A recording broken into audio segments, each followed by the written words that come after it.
Sanibona bafethu uvane lo. So la emva kwami kunezihlalo zase-Orlando Stadium. Ngamanye amazwi lesithombe lesashuthwa kuyona lesizini esiphuma kuyona. Njengoba sashuthwa nje amafans amaningi awayithandanga lento ayibone lapha ebona izihlalo zase-Orlando zingekho zinhle bafethu. Because njengoba niyibona nje bafethu izihlalo zirastile, njengoba nibona nje kwangasiyona into emnandi bafethu. So lento le yabona imanagement ukuthi akukho kuhle ukuthi i-team enjenge-Orlando Pirates edlala ibhola elihle kanje, brand of football sidlala even eAfrica ukuthi sibe nezihlalo kanje. Yabo, kade zahlala lezihlalo lezi ade zaqala ukuba khona, but ke sekuyisikhathi manje sokuthi ishintshwe. I-management ke ithathe isinqumo. Yathatha isinqumo ukuthi izihlalo zishintshwe. Stadium Management SA okuyilabo abanakekela i-stadium zala eSouth Africa. I-stadium eziningi nje la eSouth Africa zinakekelwa i-Stadium Management South Africa. Benyaze lo organization abayaziyo bawungitshela phuma ama-comments ukuthi iziphi i-stadium eziningi abayinakekelayo. Yabo, ngiyazi ukuthi i-FNB inakekela ibona Orlando Stadium. I think nayo most mabhida if I'm not mistaken. But ke i-stadium nje eziningi zinakekelwa ibona. Njengoba nibonile ke i-game ade idlala i-Orlando Pirates versus Polokwane City. There were many sections ade valiwe. There were many sections ade valiwe la ade ngahlalwe khona, but ke into esibone kakhulu sibone lapha ekhoneni. Lapha ekhoneni bafethu njengoba nibonile ade kufakwe intambo lapha ezimhlophe ezitshela ukuthi abalandeli bangahlali lapha. So kuyalungiswa bafethu, kuyalungiswa and izihlalo seyilungisiwe zinhle kakhulu.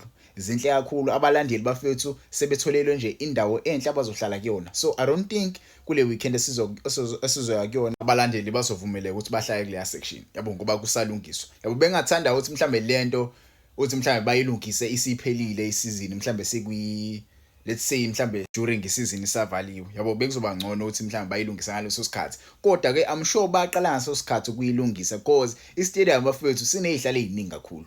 Sinezihlalo eziningi kakhulu, so lento le ithatha isikhathi eside ukuthi iqede and kumele wenze show ukuthi ufaka izihlalo eziyiquality. So bafethu i-stadium siyalungiswa, ningakhali. So far kuthiwa nazi izihlalo sezifakiwe lapho Orlando Stadium. Yabo, ngokuzwa kwami ngangitshela kona ama-comments ngokubona kwakho umuntu ojwayele ukuya khona because mina angakaze ngiye Orlando Stadium. Indaba lezi ngizwayo kuthiwa so far izona lezi zihlalo iquality bafethu ngiyayibona. I-stadium uke sizogcwala zonke lezi zihlalo lezi. Sizogcwala zonke lezi zihlalo lezi. By next season Orlando Pirates izobe sinezihlalo right bafethu. So ningakhali kakhulu, iyashintshwa i-Orlando Stadium. Kuningi okusamele kushintshwe nge-Orlando Stadium. Yabo, akukoni lokho kuphela. Kuningi okusamele kushintshwe. Yabo, saqala nje ngezihlalo kanje, zikhona ezinye izinto esizoyi-add. Maybe capacity ye-stadium kumele ithi upgrade kancane. For me I think Orlando Stadium kumele ithi upgrade. For a big club like Orlando Pirates idlala ku 30,000 capacity, that is not good. Yabo, that is not good. Kumele nje sithi we-upgrade, maybe add noma 3,000 seats. Yabo, add 3,000 seats. Yeah. But ke ungangitshela wona ama-comments, do you think Orlando Pirates kumele ithole i-stadium esisha noma kumele si-upgrade lesi esinaso right now? Ukuthi inkinga mesi-upgrade kumele sithole ikhaya elisha. And mesithole ikhaya elisha siyazi ukuthi soya kuphi, e-Ellis Park. I don't know. But ke okhoza kumele kuhlalwe phansi kuxoxe ukuthi ngabe siyalithola yini ekhaya elisha noma cha. But ke for me ngokwami kumele i-upgrade we-Orlando Stadium.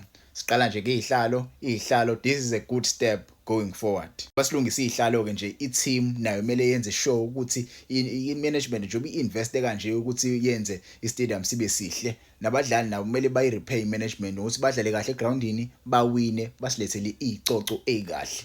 Yabo, ama-cups sesiwawinile maningi, yes, but sesidinga manje izicoco zangempela. Because njoba yi-40,000 nje, yabo, njoba uyi-30 something kuya ku-40k, kumele mhlawumbe ifike la ko-53k, 57k at least. Yabo, ya sesigudini. Isigodi kumele kube isigodi sangempela kuvuka imali. Ngisakhumbula nje bafethu, kunento engizokhombisa yona. uVane Sports useneyikipa.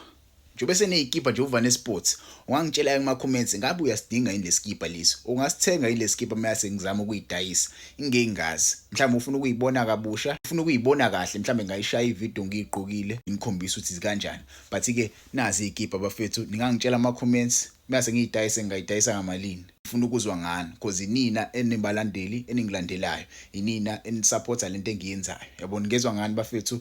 uVane lo bafethu.